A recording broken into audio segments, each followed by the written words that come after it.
Bismillah, Assalamualaikum warahmatullahi wabarakatuh.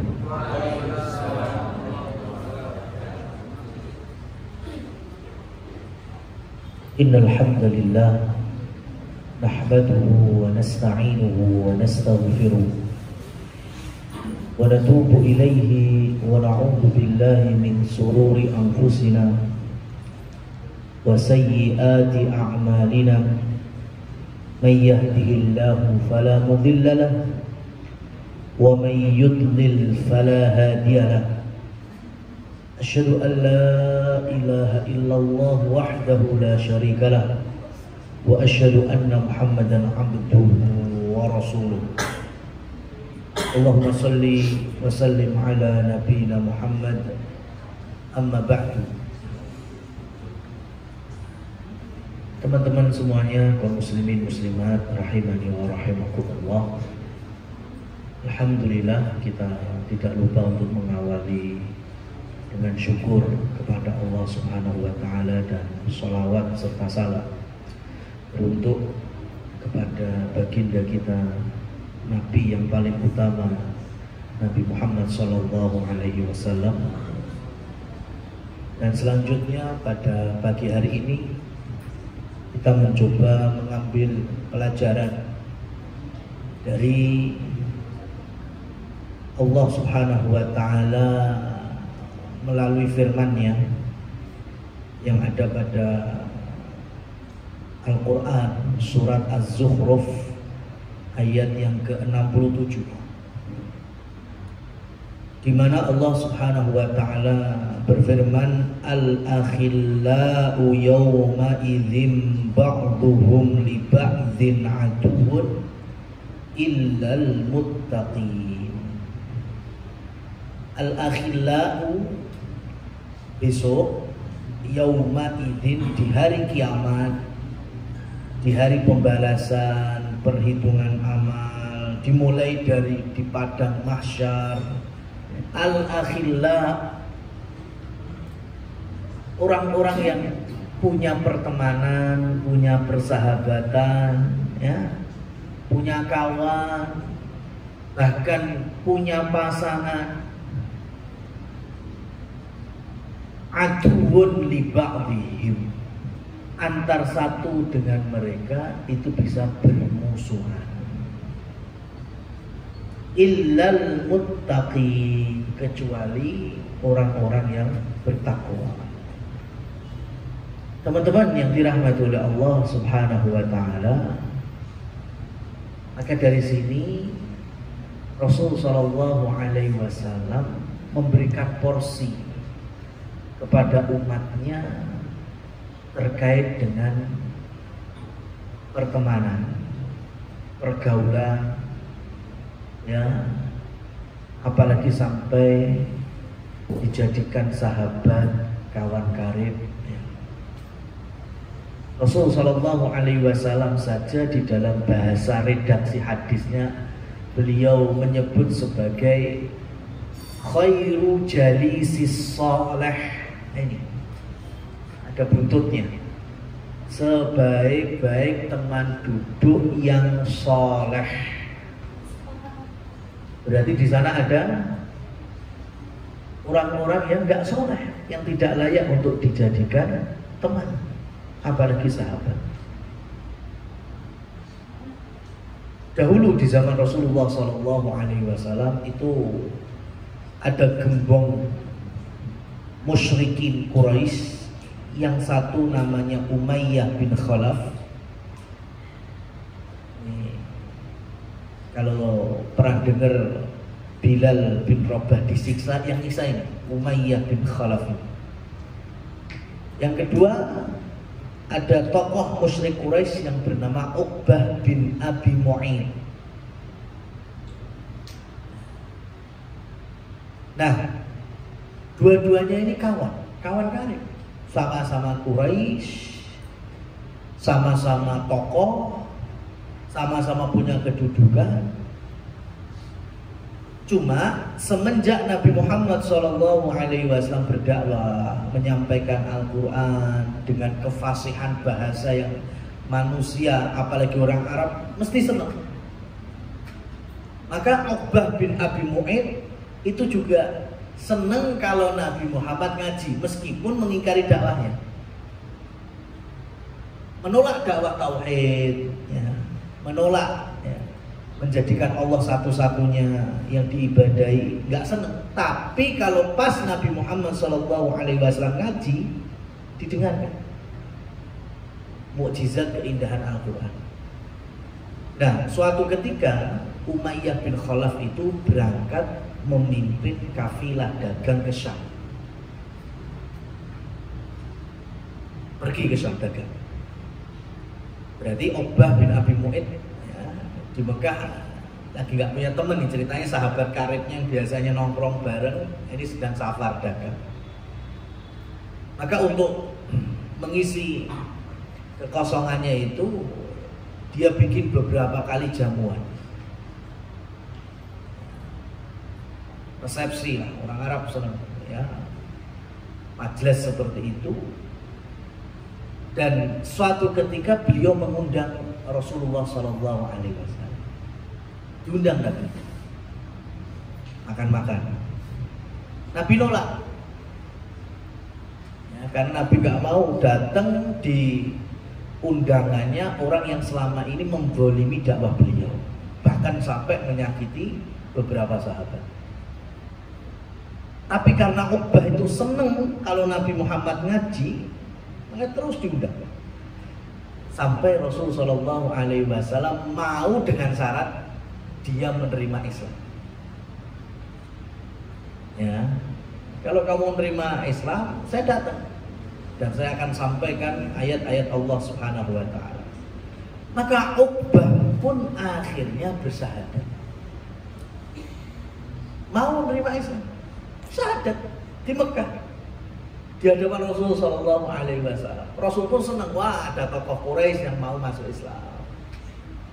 Berarti kan saat itu potensi menjadi sahabat, bagian dari sahabat-sahabat as-sabiqun al-awwalun itu besar sekali. Uqbah bin Abi Mu'aid itu bisa selevel dengan Umar bin Khattab, Abu Bakar, Utsman bin Affan radhiyallahu anhu. Tapi keislamannya Uqbah itu menjadi berita yang gempar, viral saat itu. Semua orang menyebarkannya, Uqbah masuk Islam, Uqbah menjadi bagiannya Muhammad. Sampai kedengar ke Syam. Umayyah bin Khalaf itu sampai tahu. Teman karibnya, teman tongkrongannya yang dulunya sama-sama menjegal program dakwahnya Rasul Sallallahu Alaihi Wasallam dan para sahabat, lah kok sekarang malah masuk Islam. Maka Umayyah pun segera mempercepat kepulangannya. Tiba di Mekah, Umayyah bin Khalaf tidak pernah lagi menyambut Uqbah, dinengning, ya, didiamkan. Uqbah pun juga kaget, kenapa teman karibnya kok jaga jarak. Diucapkan salam yang biasa digunakan, ya, salam-salam pertemanan kan biasanya ada kan, sapaan-sapaan khusus, nggak digubris, dicuekin. Akhirnya Uqbah pun penasaran, bertanya, kenapa, ada apa dengan kita ini kawan karib? Kata Umayyah, ya sekarang enggak, karena kamu sudah mengikuti agamanya Muhammad dan kamu telah murtad dari agama nenek moyang. Maka sudah tidak ada pertemanan lagi di antara kita. Maka Uqbah pun menjelaskan, ya sudah, ya kalau kita beda keyakinan, tapi setidaknya kan kita masih bisa berteman. Kata Umayyah, tidak bisa. Ujung-ujungnya Uqbah pun sedih kehilangan Umayyah.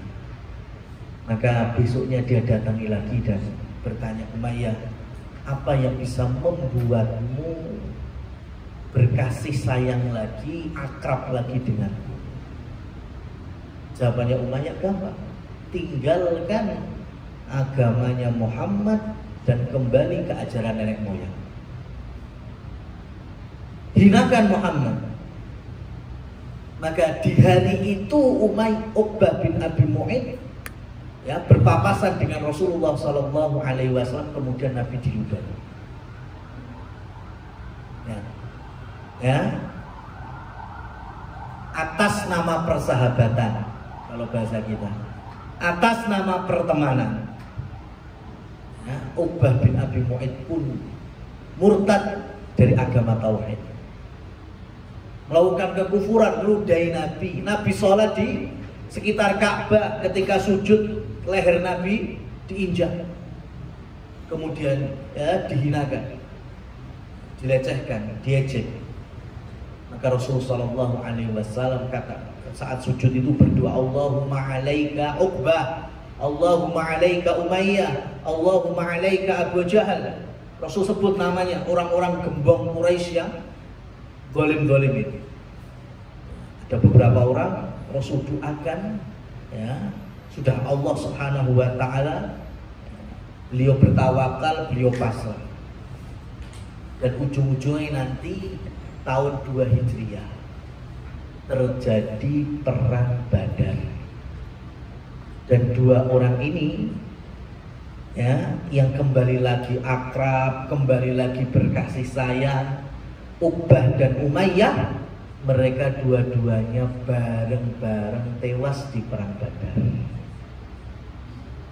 Ya, teman karib, sahabat, tapi di atas kekufuran, di atas kemusyrikan, bahkan sampai mati juga masih di atas, ya, kekafirannya itu. Ini persahabatan yang paling ngenes, paling gak enak.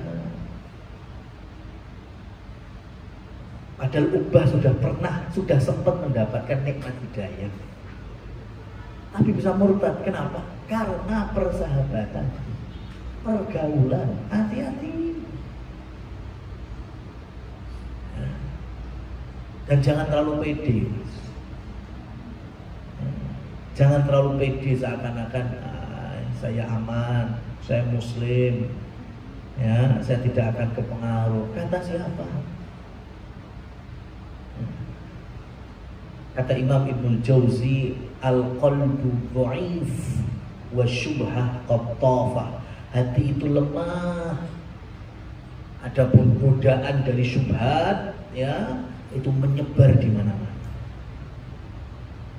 Kita nggak pernah tahu, mungkin nggak ngerasa ketika kita sudah terwarnai, ketika kita sudah terubah karena pergaulan. Maka di ayat yang tadi Allah Subhanahu wa taala sudah mengingatkan, besok itu, ya, model semacam ini di akhirat itu bukan menjadi bestie lagi, tetapi saling memusuhi.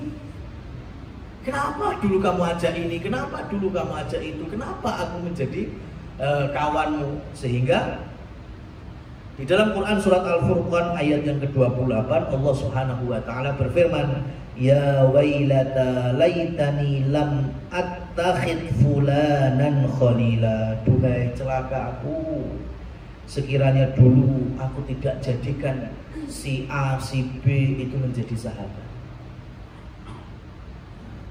Laqad adallani 'anil dzikri ba'da ijja'ani wa kana syaitanu lil insani khadula. Sungguh temanku dulu di dunia itu telah menyesatkan, ya, telah mengarahkanku kepada pintu-pintu neraka. Dan setan itu betul-betul tidak akan pernah bahagia melihat anak-anak Nabi Adam di atas kesolehan. Mesti terus mencari cara supaya terjerumus. Salah satunya apa? Dengan pertemanan. Maka kata Bilal bin Sa'ad, ini sahabat yang lain, ya, ada Bilal bin Rabah, ini Bilal bin Sa'ad. Beliau mengatakan, kalau ada teman yang mengingatkanmu tentang akhirat, maka itu jauh lebih baik daripada teman yang memberikan kepada telapak tanganmu dinar dan dirham.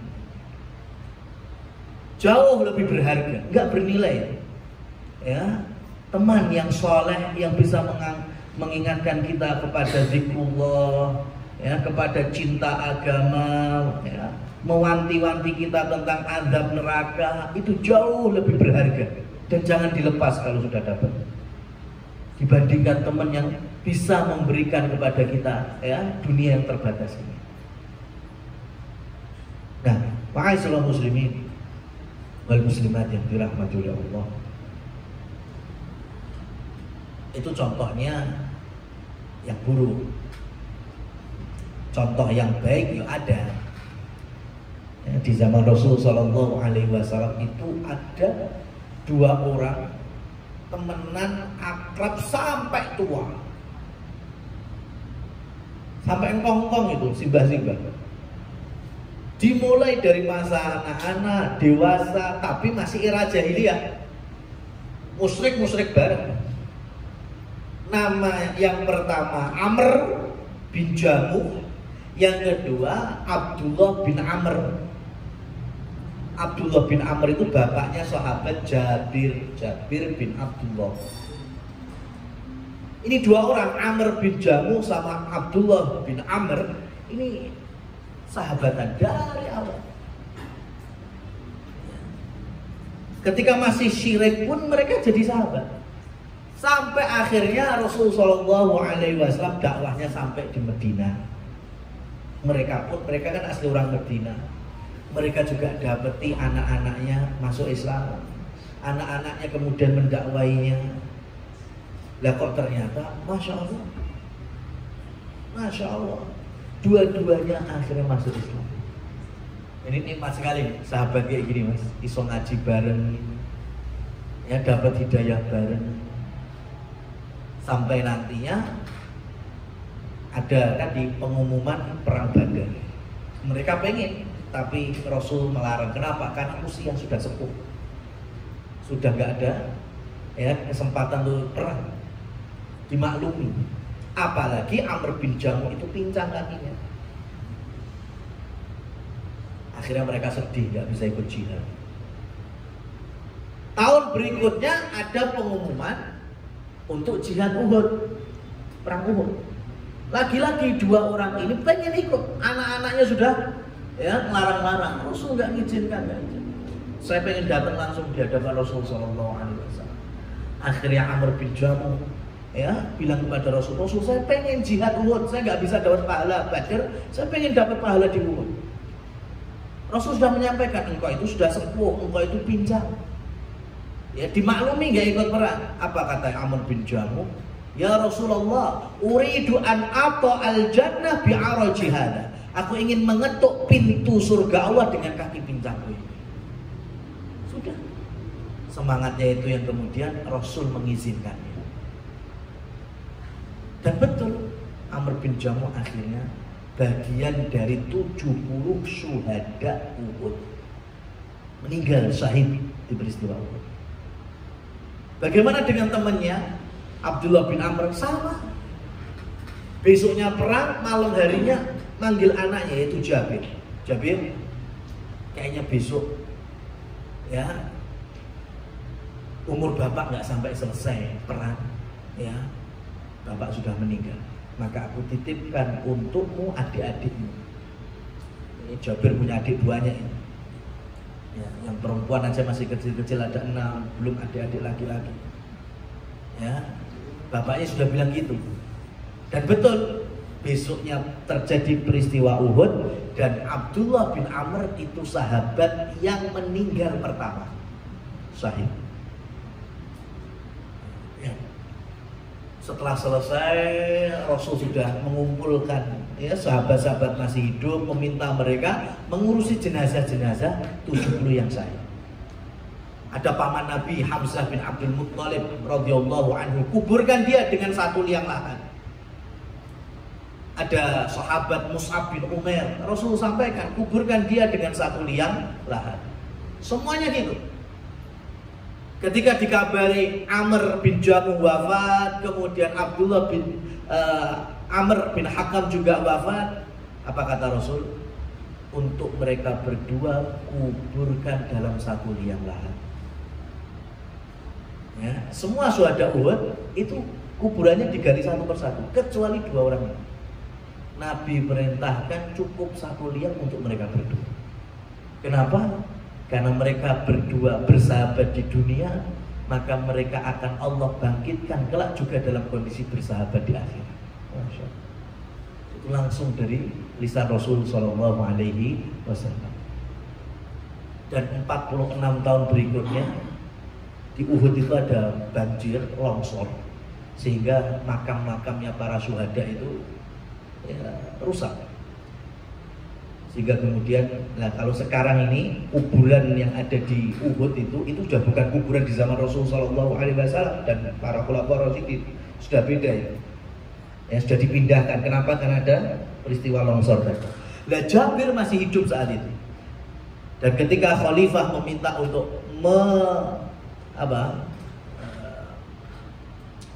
mengambil jenazah-jenazah untuk dipindahkan ke tempat atau lokasi yang baru, Jabir itu ya yang mengurusi jenazah bapaknya, dan beliau masih melihat jasad bapaknya dan Amr bin Jamuh masih utuh. Ya, Masya Allah, masih utuh. Perbedaannya memang ada sedikit kerusakan di telinga mereka aja. Sudah, karena perang juga saat itu ya di Uhud. Kemudian dipindah. Masya Allah. Dua persahabatan di atas kesolehan. Sampai Rasul kasih jaminan mereka di dunia bersahabat, di akhirat juga bersahabat. Ya memang sempat menjadi musyrik bareng-bareng, tapi ketika mendapat hidayah mereka juga soleh bareng-bareng. Ini yang kita ambil pelajaran, mencari pertemanan dalam kebaikan. Umar bin Khattab radhiyallahu anhu, beliau juga punya sahabat seperti Abu Ubaidah bin Jarrah, yang ketika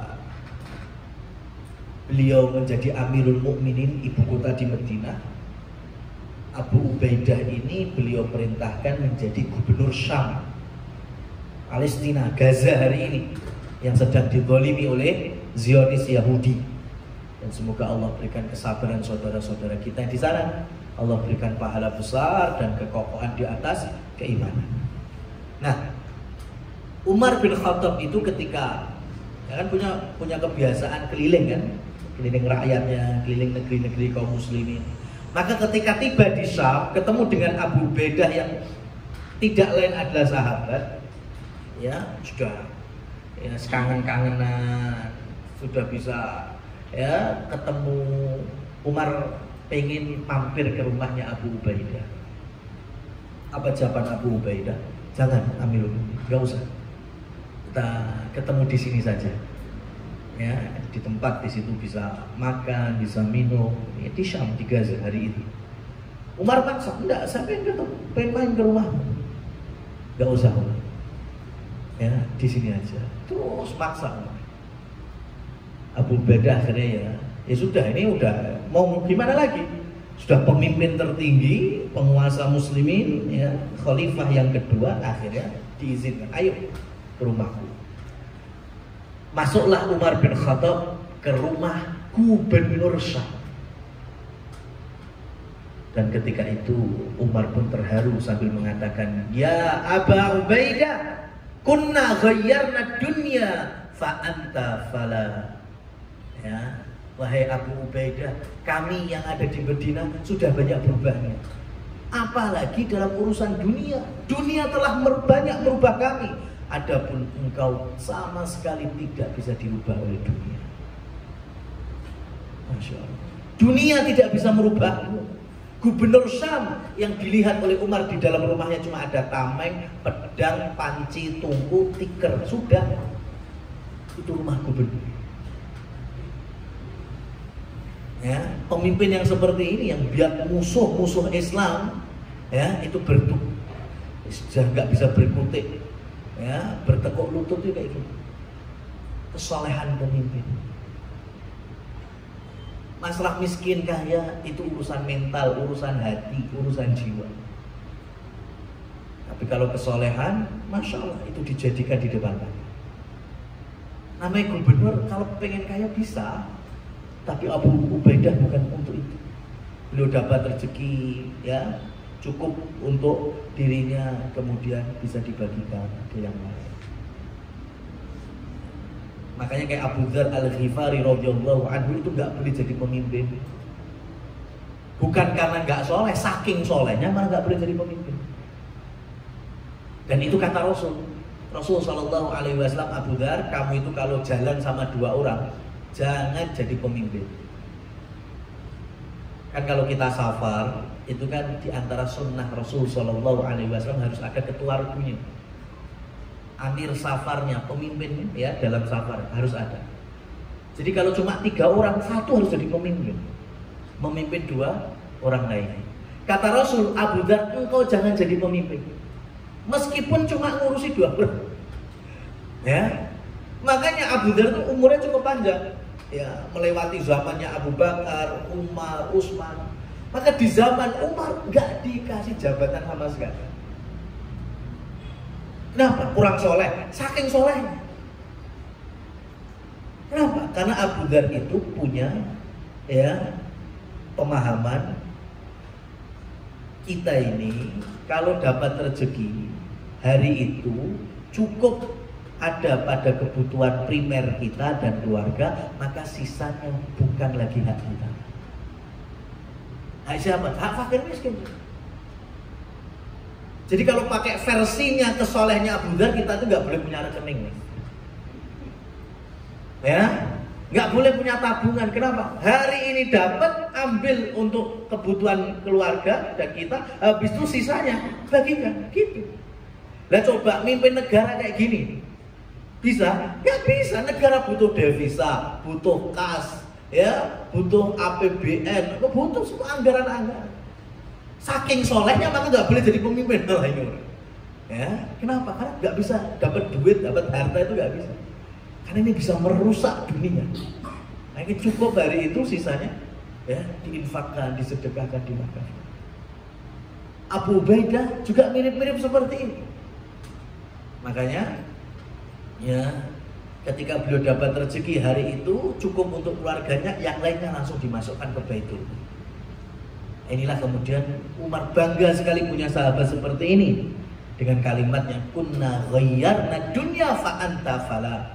Adapun kita telah banyak diubah oleh dunia sedangkan kau hidup.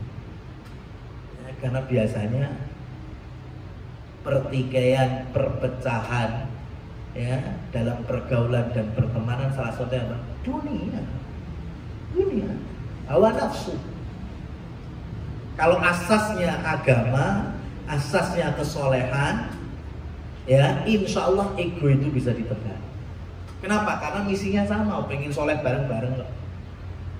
Tapi kalau misinya dunia sudah, ya tinggal hitungan waktu aja, ya kapan pecahnya, tinggal ngitung aja. Maka tadi Rasul sampaikan, khairu jalisis soleh, sebaik-baik teman duduk itu emang yang soleh. Nah, satu lagi ya, pelajaran yang kita ambil dari Nabi Daud sekeluarga. Dari Nabi Muhammad sudah, ya, melalui Al-Quran firman Allah Subhanahu wa Ta'ala juga sudah. Sekarang emang terus gimana kalau kita berteman, ya, atau mencari pertemanan, atau biar ya kehidupan kita nggak jenuh, ya, mosok ngaji terus. Nah, ini genting nasihatnya Nabi Daud alaihissalam dan keluarganya. Diriwayatkan oleh Wahab bin Munabbih, qala inna fi hikmati ali Daud haqqun 'alal 'aqil an la yaghfulu an arba'i sa'ah. Manajemen hidup ala Nabi Daud, teman-teman. Kata beliau, kita ini kalau pengen berakal, kemudian stabil kehidupannya, jangan menyia-nyiakan manajemen 4 waktu.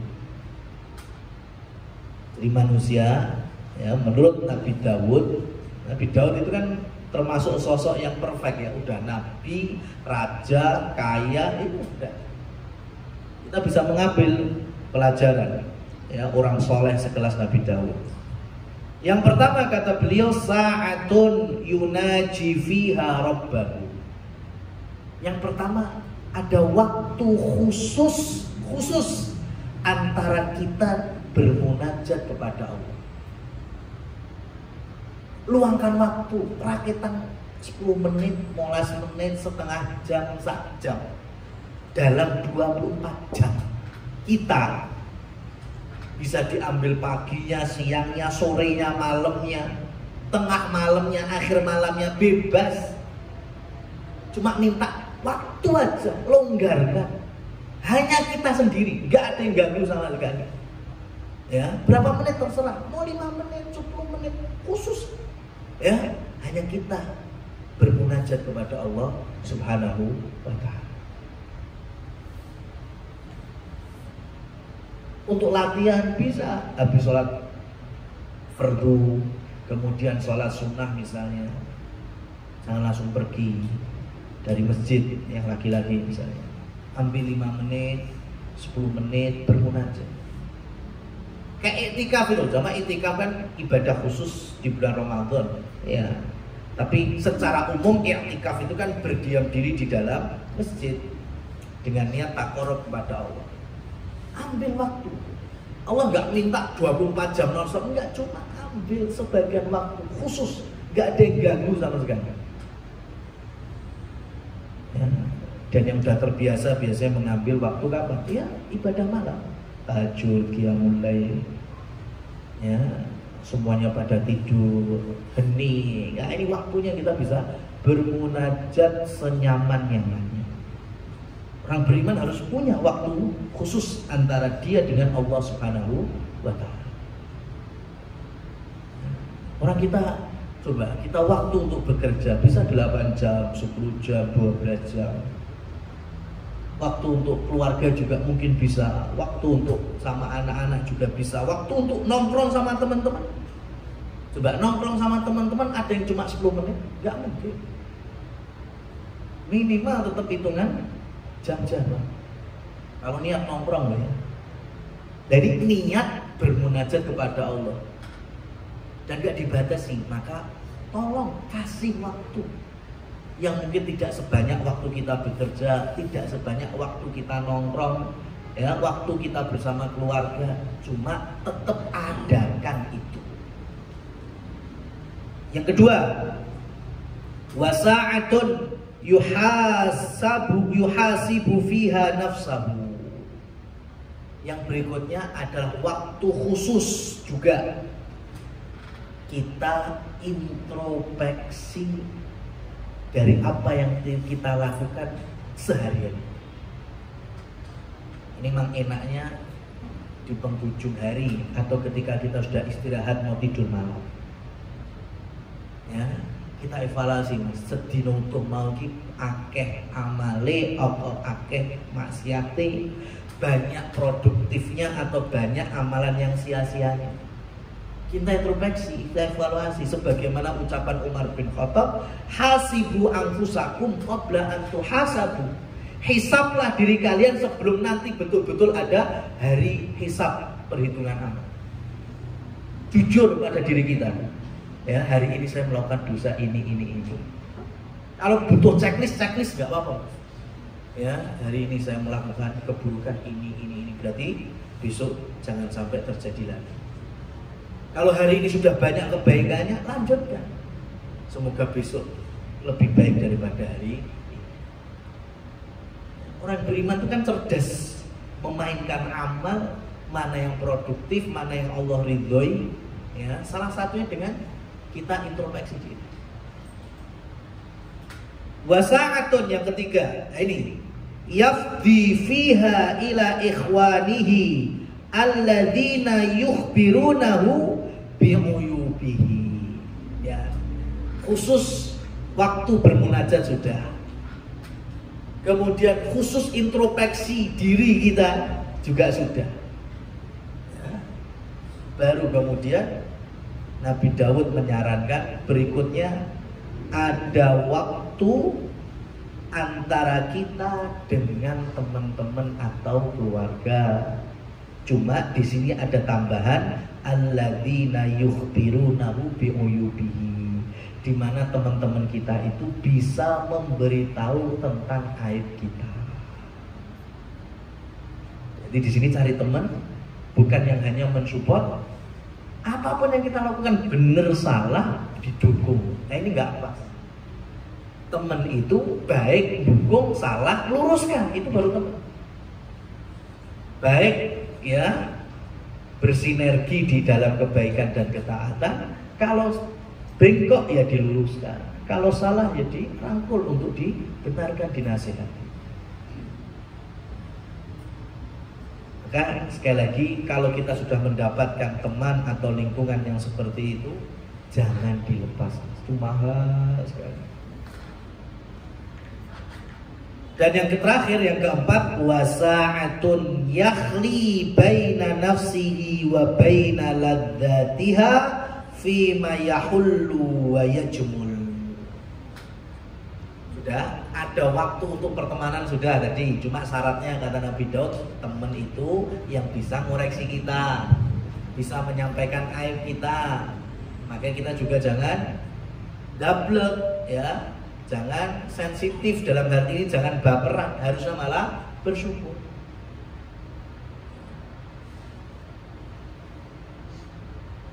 Maka ini salah satu dalam program dakwah ya. Kemarin saya ngisi kajian itu,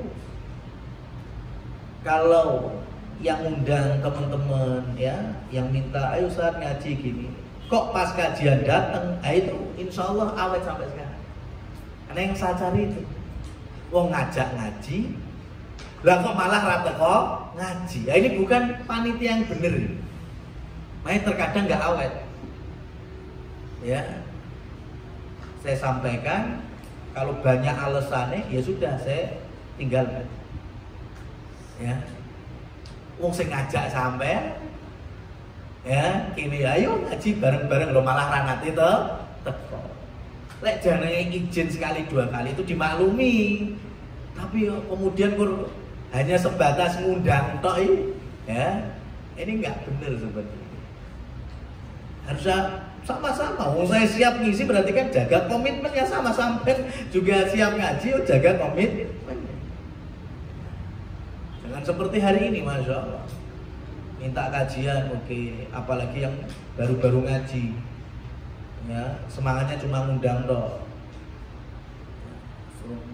Kajiannya, wes, ya banyak alasannya. Akhirnya ya kita nasihati, baper, ya tersinggung, kemudian wah nggak cocok dengan Ustaz Iqbal, ganti aja. Nah itu penyakit hari ini.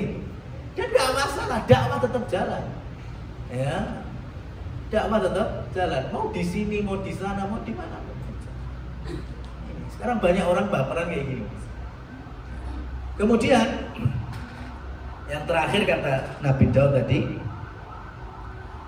waktu yang kita juga berikan porsi untuk hobi. Nah ini ya, jadi Islam itu atau agama tauhid, keimanan kita dalam hidup di dunia nggak sepaneng terus kudu ngaji terus. Sepaneng fokus munajat ada, fokus mengevaluasi diri ada, tapi berikutnya bisa bersenang-senang sama keluarga, berinteraksi dengan kawan-kawan, bahkan passion hobinya aja bisa dicalonkan ya. Yahmulu wa yajmul, selagi halal dan memang punya keindahan atau kebermanfaatan bagi kita. Hobi selagi halal silahkan. Olahraga misalnya silahkan. Cuma tahu waktu aja, waktunya sholat nanti sholat. Ya. Atau yang sifatnya upgrade skill, pengembangan diri, silahkan, tidak apa-apa. Yang penting tidak melanggar, yang haram-haram tidak diterjang, boleh. Bahkan termasuk manajemen waktu yang terakhir. Kira-kira kalau bisa melakukan 4 ini, nggak jenuh sampai. Ya, sama pertemanan juga nggak jenuh, sama gawean juga nggak jenuh, sama keluarga juga nggak jenuh. Karena waktunya semuanya terpakai. Waktu untuk Allah ada, waktu untuk pribadi ada, waktu untuk sosial ada, waktu untuk hobi dan pengembangan diri juga ada. Ini teman-teman semuanya, semoga Allah Subhanahu wa taala mudahkan kita di dalam mengaplikasikan di kehidupan sehari-hari, minimal dalam bentuk mikronya ya, di lingkungan thayyibah ini ya, semoga bisa menjadi lingkungan yang soleh dalam arti saling mensupport, menasehati ya, meluruskan yang bengkok ya, kemudian memberikan nasihat ketika ada yang keliru dan salah, dan semoga menjadi modal kita besok di akhirat, bukan saling bermusuhan tapi saling bisa memberikan syafaat atas izin Allah Subhanahu wa taala. Amin amin ya rabbal alamin. Wallahu a'lam bishawab. Demikian secara materi, waktu dan tempat kami kembalikan ke rekan pembawa acara. Terima kasih Ustaz. Untuk selanjutnya teman-teman bila ada pertanyaan dipersilakan, monggo.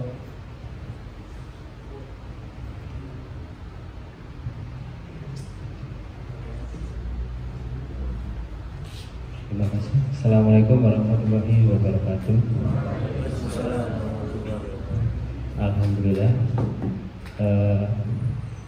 Mohon izin nanya Ustaz. Ini tentang tadi perkawanan yang sehat atau perkawanan yang insya Allah diridhoi Allah. Jadi tadi tentang sehat menasihati ini biasa. Saya merujuk di perusahaan kita, perusahaan sini. Bagaimana caranya seorang misalnya pimpinan laki-laki kemudian menasihati stafnya yang akhwat? Bagaimana caranya? Karena kita ketahui bahwa, mohon maaf ini, apa itu biasanya karena dia tulangnya bengkok, jadi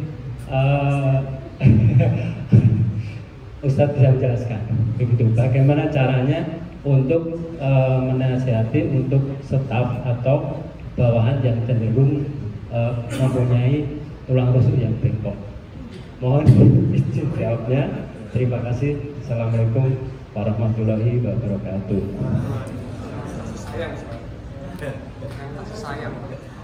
Baik, barakallahu fiikum. Terkait dengan perilaku salah kemudian dinasehati, itu sepertinya nggak laki nggak perempuan bengkok kabeh. Ya. Cuma ujungnya ada yang bisa sadar diri, ada yang ndablek diri. Ya. Maka yang kita butuhkan itu yang setelah dinasihati yang sadar, itu yang kita harapkan. Tapi kan ada yang malah ngeyelan. Emang perlu dimaklumi tetap ada jamaah ngeyeliyah dan sambatiyah itu ya mesti ada. Baik, maka kembali kepada bagaimana menasihati kalau ada pemimpin laki-laki atau atasan laki-laki dengan mitra atau yang di bawahnya perempuan. Dan ini pun terjadi di setiap zaman. Khalifah-khalifah dahulu juga punya beberapa bawahan, apalagi yang kaitannya dengan perempuan. Bicara teknis ya. Seperti zaman Umar bin Khattab radhiyallahu anhu ada namanya hirasatus suq. Bahasa kita ini kayak lurah pasar. Lah pasar di zaman Nabi, zaman sahabat itu memang ada dua. Ada yang laki, ada yang wanita. Secara umum pasar itu memang pedagangnya laki-laki. Tapi memang ada di beberapa poin-poin kehidupan barang-barang yang memang lebih khusus ke wanita. Sekarang pun kita paham lah ya. Nah itu juga wanita, pasarnya kan pasar wanita, otomatis lurah pasarnya juga wanita. Dan itu di bawah kekuasaan Khalifah Umar bin Khattab radhiyallahu anhu. Maka pasti satu dua kesempatan berbuat yang nggak sesuai ya kebijakan itu jelas, makanya Umar pun menasihati. tetapi mereka punya pengalaman langsung bagaimana Rasulullah SAW itu menasihati para muslimat, mukminat. Kalau beberapa riwayat kan disebutkan fisyari'. Di antara adab Rasul menasihati wanita itu di mana? Di perapatan. Artinya di jalan.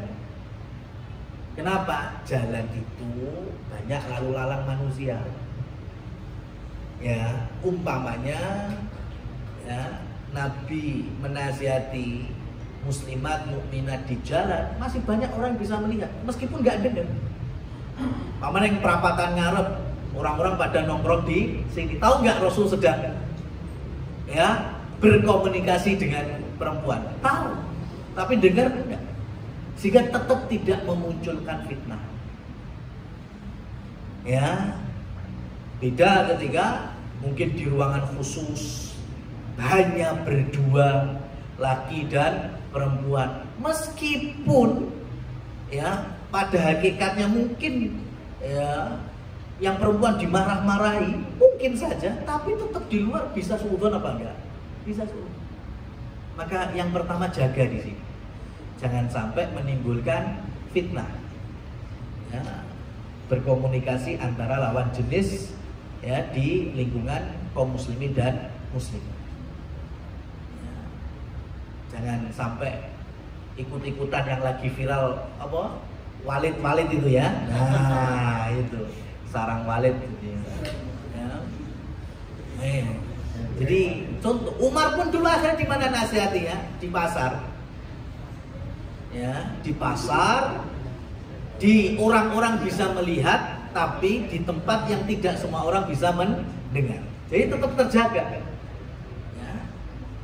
Si korban misalnya yang dimarahi atau dinasihati, tetap aibnya aman, ya nggak kedengar sama yang lain, tapi dia juga mendapatkan maslahat diluruskan oleh Khalifah Umar bin Khattab.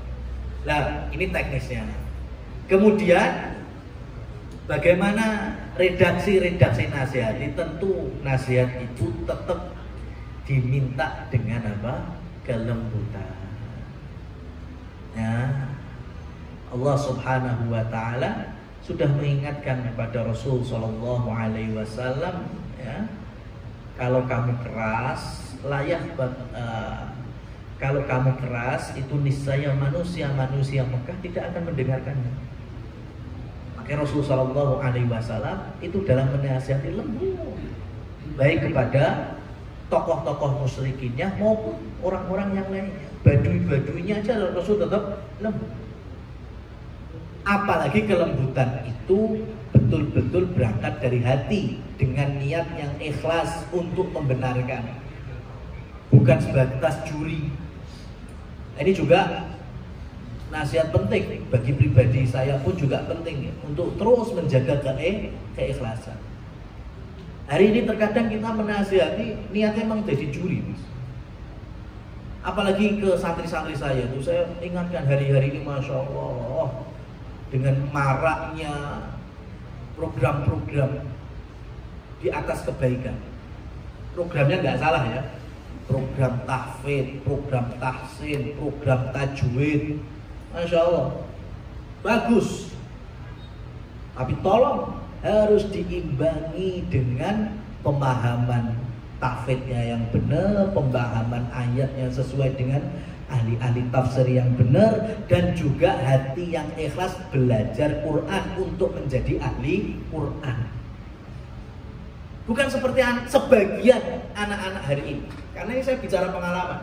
Ramadan kemarin, ya, itu saya sidak santri-santri, ya, itu saya temui ketika waktu sholat, ya, itu habis ada imam masjid ini, ada imam musola itu. Ya, habis sholat mereka datang sholat. Ya, imamnya ini bacaannya gini baca. Ya Allah, kalian semenjak kalian ini kita minta mengamalkan ilmu kalian, bukan menjadi hakim setiap imam-imam yang ada di musola dan masjid-masjid di sini. Ya. Jadi hari ini karena apa? Karena banyaknya adik-adik anak-anak kita ini belajar Quran, tartil, tajwid, imam salah titik aja. Wih, jadi sholat itu bukan mulai memahami bacaan Quran, bukan, tapi mulai mencari kesalahan imam. Wah, ini bahaya sekali ini. Bicara keikhlasan hati. Sholatnya jadi gak khusyuk nih, cari salahnya pas mana. Nanti dilaporkan ke saya. Ya, bukan kayak gitu. Kita ngajari kalian bukan untuk itu. Lah patut toh imam gak baca surat pendek, surat ya habis Al-Fatihah ya tetap sah nggak sholatnya. Lah kok kalian malah dengan rasa hasad, iri, sombong, malah bisa-bisa ilmu kalian gak barokah. Ya, apalagi imam-imam orang-orang dulu, yang penting gak merubah makna sudah cukup. Ya, kalau ada khilaf sedikit itu dimaklumi. Kecuali kalau kesalahannya besar sampai merubah makna, merubah bacaan yang tidak ada pada riwayat-riwayat bacaan Quran, lah itu baru memang harus dievaluasi, dibenarkan. Tapi kalau hanya sedikit, apalagi bicara harokat aja yang harusnya 6 harokat jadi 2 harokat, atau yang harusnya 2 harokat jadi 6, ya dalam imam tuh gak ada masalah sama sekali. Tapi anak-anak sekarang ya Allah semuanya jadi hakim, jadi juri. Ya, ini menjadi ilmu itu gak barokah. Maka sama ketika kita melihat kesalahan teman, kesalahan ya mitra kita, ya, rekan kerja kita, sama ketika kita ingin membenarkan, berangkat dari hati yang ikhlas. Ya, bukan dengan kesombongan atau dendam pribadi. Ya, ini juga bahaya ini. Kesempatan pas salah, tunggu-tunggu ini. Kesempatan ini, akhirnya getem-getemnya di sini. Ini juga nggak proporsional di dalam menasihat. Ya, tetap dengan kelembutan dari hati. Kalau ternyata masih double, ya mungkin bisa dengan nasihat berikutnya ada ketegasan yang membangun. Ya, kemudian kalau double lagi, nah itu ikuti aja SOP dari perusahaan. Yang jelas jangan sampai dilatar belakangi kesombongan, kemudian dendam dan penyakit-penyakit hati yang lainnya. Wallahu a'lam bishawab. Terima